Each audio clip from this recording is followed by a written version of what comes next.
Sumuko sa militar sa Davao Oriental ang isang miyembro ng New People's Army. Ayon sa Eastern Mindanao Command, kusa itong nagbalik loob sa pamahalaan ilang sandali matapos magsimula ang engkwentro ng NPA at pamahalaan na siyang ikinasawi ni Second Lieutenant Miguel Victor Alejo. Ang ulat mula kay Julius Disamburun, live mula sa Davao City. Julius! Yes, Ralph, magandang gabi. Hawak na nga ngayon ng militar itong isang NPA member na sumuko sa militar sa Davao Oriental. Sa panayam ng PTV News kanina, sinabi nito ang lubos niyang pagsisisi sa kanyang pag-anib sa rebeldeng grupo at paglaban sa gobyerno. Narito ang report. Humarap sa PTV News si alias Kababi, ang sumukong miyembro ng New People's Army. Si Bobby ay kusang sumuko sa mga sundalo ilang sandali matapos magsimula ang engkwentro sa pagitan ng NPA at tropa ng pamahalaan sa sitio Paliwason, Lambog, Manay, Davao Oriental nitong 1 ng Pebrero. Hindi aniya malilimutan ang engkwentrong ito dahil dito nasawi si Second Lieutenant Miguel Victor Alejo na siya namang dinalaw ni Pangulong Rodrigo Duterte noong nakaraang linggo sa kanyang burol. Matapos isuko ni Bobby ang dala niyang AK-47, kanya namang ibinulgar ang mga negatibo at maling impormasyong ipinapakalat ng inaniban niyang grupo sa halos 7 buwan niyang paglahok dito. Hindi daw totoong gobyerno, tinutuloy nila yung kung anong karapat-dapat ng gobyerno. Sila raw yung totoong gobyerno.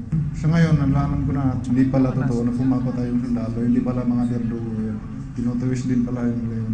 Bukod kay Bobby, taong 2016 naman ang sumuko sa pamahalaan ang dati ding NPA member na si Jury Durias. Lubos daw ang kanyang pagsisisi sa pag-anib dito at paglaban sa gobyerno. Paliwanag niya, sa loob ng 5 taon ng kanyang pagsali sa NPA, ang daming pinangako sa kanya na napako naman. Hindi patas. Marami silang hindi ginawa na pangako, kagaya ng sa pag-aaral ng mga anak. Hindi man nila ginawa lahat ng mga dinoktrina sa akin dun sa loob. Kasi ang aking nakikita, negosyo po ang NPA. Sa pagbabalik loob sa gobyerno ni Jury at Bobby, parehas naman nilang ipinunto ang paniniwala sa dalang tunay na pagbabago para sa bansa ng Duterte administration. Umaasa naman ang 10th Infantry Division ng Eastern Mindanao Command na sa pamamagitan ng pagsuko ni Bobby ay marami pang kasalukuyang miyembro ngayon ng NPA ang maghihikayat na bumalik sa pamahalaan at huwag na daw maniwala sa pambi-brainwash ng makakaliwang grupo. Sinugal niya yung sarili niya, yun yung pagka-describe niya. Supposedly siguro wala talaga sa isip niyang sumuko nung time na yun. Nung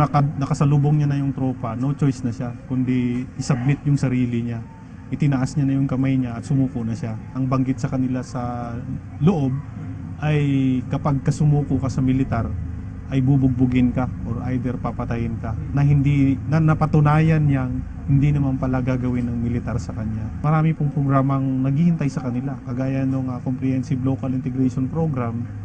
Ito po ay programa exclusive only for former rebels at saka part na rin ng pagre-reunite nila sa kanilang pamilya. Yun po ang ating panawagan. Nauna namang inalerto ng Ismincom ang lahat ng kanilang units dahil sa mga sunod-sunod na atake, pagdukot at pagpatay ng NPA sa Caraga at Davao Region. Matatandaan din na sa pagpunta ng Pangulo sa Cagayan de Oro, inanunsyo nito ang pagkategorya ng CPP, NPA, NDF bilang mga teroristang grupo. Wala na tayong ceasefire and we go on with our combat operations. So apart from that, we are also focusing on our civil military operations. We are still part of helping the communities. Samantala, sa ulat mula sa 10ID, isang NPA supporter ang nag-turnover ng improvised explosive device habang nitong linggo lang nang sunugin ng NPA ang isang banana packing plant sa Compostela Valley. 2 naman ang naitalang patay dahil sa patuloy na bakbakan ng pamahalaan at NPA sa Davao Oriental. Libong residente ang inilikas matapos okupahin ng NPA ang kanilang mga komunidad.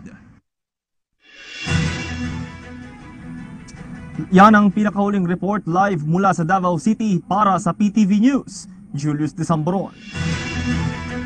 Maraming salamat, Julius Disamburon. Ako po si Joel Almares, pinanganak sa Lopez. Ang uring pinagmulan po ng aking magulang ay magsasaka. Nung ma-organize ako ng sakuan, nung ako mapuntahan ng mga kasama noon, ay 19 years old ang edad ko noon. Tumagal ako dyan sa loob. Pero bago yun ay nagkuhan sa akin naman nun dyan ay yung mga kasamang matatanda dyan, sinaka Susi, bago yung pinsanin ko na pinsan buo, kapatid ng anak ng kapatid ng aking ama. Yun yung nakapag-ano sa akin, pag-ugnay. Doon din ako nainggaya sa kanila. Doon din ako sumama sa kanilang unit na yun. Kaya nung nandun na ako sa loob, nakakuha ako ng mga pag-aaral dyan sa loob. MPLRP, DKP, ARAC, SCOM. Yun yung mga nakuha dyan sa loob. Tumagal ako dyan ng unang sampa ko dyan sa mga kasamang yun, mga MPA. Tumagal ako ng mahigit na 1 taon at 9 na buwan ng unang sampa. Pero maka 1 taon at 9 na buwan, bumaba uli ako nun. Nung ako makababa, nagpalipas ako ng ilang panahon bago uli ako nakabalik uli sa NPA. Yun, di naugnayan uli ako ng pangalawang balik ng mga kasama, at nagkataon naman ako nandun din. Kagagaling ko lang sa kapatid ko na nakatira sa Batangas. Nung nadatingan uli ako doon, napilitan uli ako sumama sa kanila. Tumagal naman ako ng bali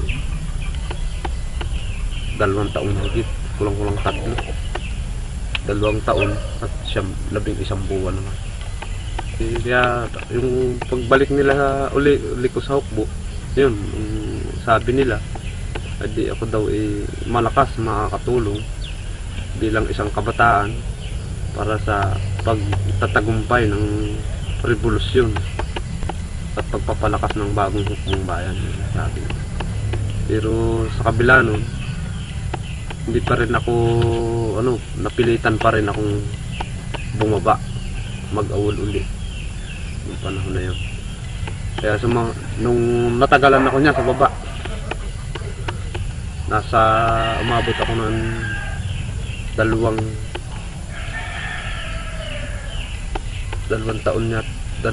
taon ako sa baba na umalis ako sa hukbo o sa NPA.